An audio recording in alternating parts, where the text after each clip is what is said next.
السلام علیکم ورحمۃ اللہ وبرکاتہ۔ دوستو، آپ کا استقبال ہے ہمارے اس یوٹیوب چینل لرن ود صدیق احمد میں۔ آج آپ کے سامنے ہم پیش کرنے والے ہیں آؤ گرامر اردو کے قواعد سیکھیں، اس کورس کا ایک اہم سبق جس کا نام نمبر ہے 17، یعنی 17واں سبق، جس میں حروف کی اقسام بیان کی جائیں گی۔ جیسا کہ آپ کو معلوم ہے کہ ابھی پچھلے اسباق میں حروف کی تعریف اور اس کی اقسام اور ان کی مثالیں پیش کی گئی۔ یہ بھی سبق اسی سبق کا ایک حصہ ہے، اسی کی ایک کڑی ہے۔ تو آئیے چلتے ہیں سبق کی طرف۔ اس سے قبل اگر آپ ہمارے چینل پر نئے ہیں تو ہمارے چینل کو ضرور سبسکرائب کریں، ہماری ویڈیو کو لائک کریں، شیئر کریں اور کمنٹ میں اپنی رائے دینا نہ بھولیں۔ واضح رہے، یہ چینل اردو زبان میں مکمل طور پر ابتدا سے لے کر انتہا تک ہر قسم کے ادبی و غیر ادبی مواد فراہم کرنے کے لیے بنایا گیا ہے، جس سے آپ بخوبی فائدہ اٹھا سکتے ہیں۔ تو حروف کی جو قسم ہے آج کی، حروف عطف۔ حروف عطف مفرد کلموں یا جملوں کو آپس میں ملانے والے الفاظ حروف عطف کہلاتے ہیں۔ مفرد کلموں یا جملوں کو آپس میں ملانے والے الفاظ حروف عطف کہلاتے ہیں، جیسے اور، واو، کر، بھی، پھر وغیرہ۔ اس کو ہم مثالوں سے سمجھتے ہیں، جیسے استاد اور شاگرد۔ اس میں دیکھیے، اور نے استاد کو شاگرد سے ملا دیا۔ نیک و بد، اس میں واو نے نیک اور بد دونوں کو ملا دیا۔ نہا کر آنا، اس میں کر نے نہانے کو نہا کر آنے کو ملا دیا۔ مار کر بھی چین نہ ملا، بھی نے چین نہ ملا کے ساتھ مار کر کو ملا دیا۔ لکھ لو پھر پڑھنا، اس میں لفظ پھر نے لکھ لو کو پڑھنا کے ساتھ ملا دیا۔ اسی طریقے سے پہلے خورشید آیا پھر اشرف آیا۔ خلیل اپنا کام کر کے گھر جائے گا، موہن انسان نہیں بلکہ گدھا ہے۔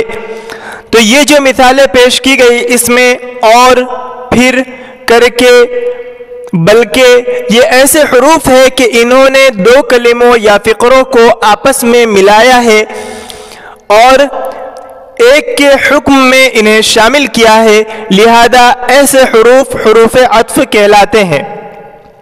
حروف عطف سے پہلے جملے یا کلمے کو معطوف علیہ کہتے ہیں، حروف عطف کے بعد کے جملے یا کلمے کو معطوف کہتے ہیں۔ اگلی قسم ہے حروف کی، حروف تردید۔ حروف اضافت۔ حروف اضافت وہ کلمات جو دو اسموں یا ضمیر اور اسم کے درمیان جوڑنے کا کام کرتے ہیں۔ حروف اضافت وہ کلمات جو دو اسموں یا ضمیر اور اسم کے درمیان جوڑنے کا کام کرتے ہیں، جیسے شاہد کا گھر، طلعت کی کتاب، بچوں کے جوتے۔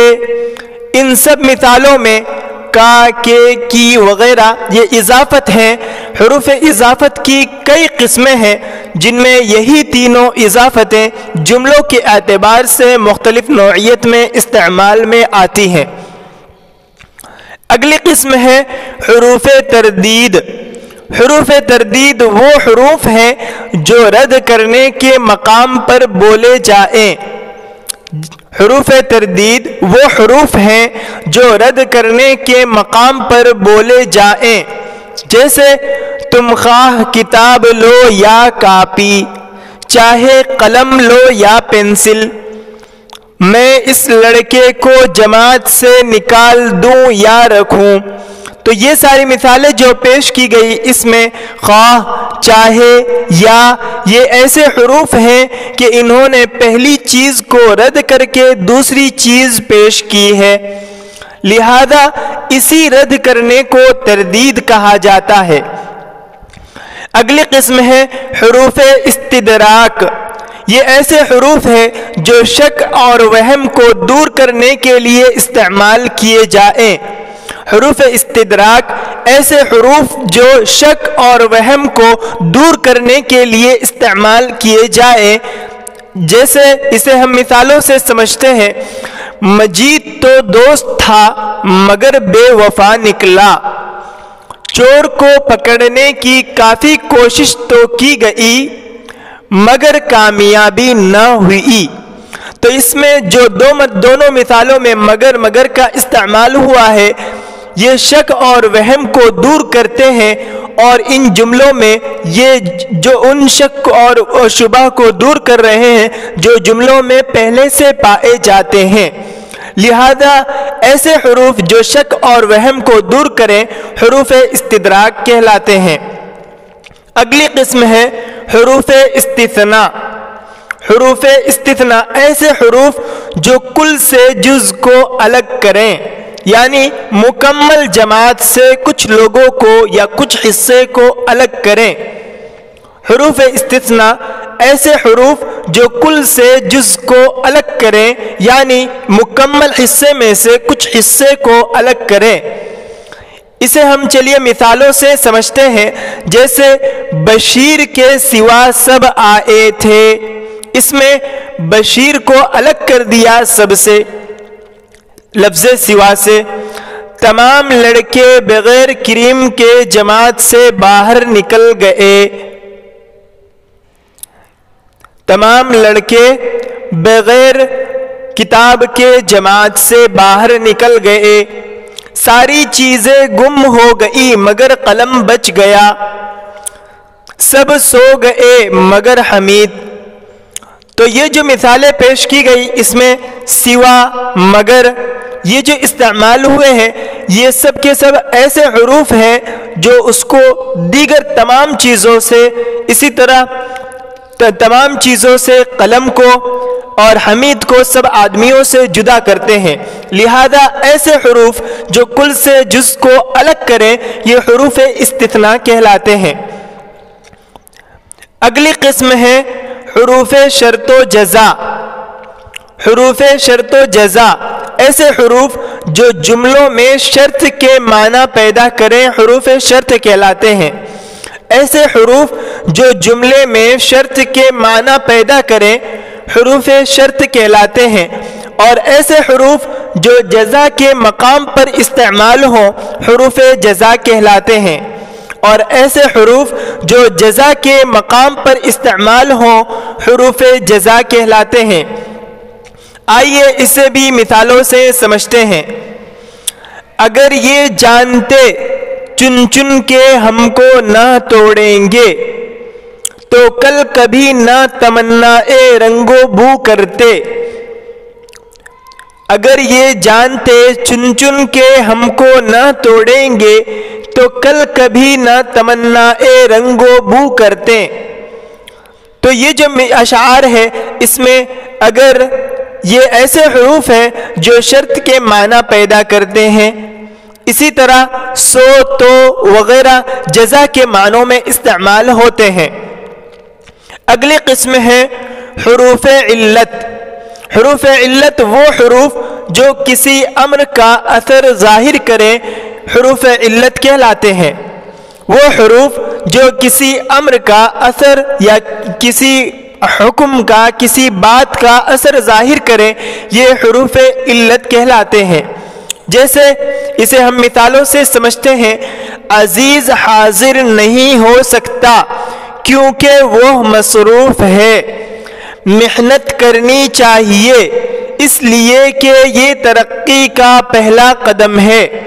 یہ جو مثالیں پیش کی گئی اس میں کیونکہ اس لیے کہ یہ سبب کے لیے آئے ہیں اور سبب کو علت کہتے ہیں. لہذا اس قسم کے حروف کو حروف علت کہا جاتا ہے. جن جملوں کے ساتھ حروف علت واقع ہو ان جملوں کو علت اور پہلے کو معلول کہتے ہیں. اگلی قسم ہے حروف تشبیہ. حروف تشبیہ جن الفاظ سے ایک چیز کو دوسری چیز جیسا ہونا ظاہر ہو وہ حروف تشبیہ کہلاتے ہیں۔ جن الفاظ سے ایک چیز کا دوسری چیز جیسا ہونا ظاہر ہو وہ حروف تشبیہ کہلاتے ہیں۔ آئیے اسے بھی ہم مثالوں سے سمجھتے ہیں۔ جیسے وہ الو کی طرح گھر سے نکل گیا، دنیا میں حاتم جیسا سخی کوئی نہیں، مجید کا چہرہ سورج کی مانند چمکتا ہے، اشرف ہو بہو حمید ہے، اس زمانے میں مجھ سا غریب نہیں۔ یہ جو مثالیں پیش کی گئی اس میں الو کی طرح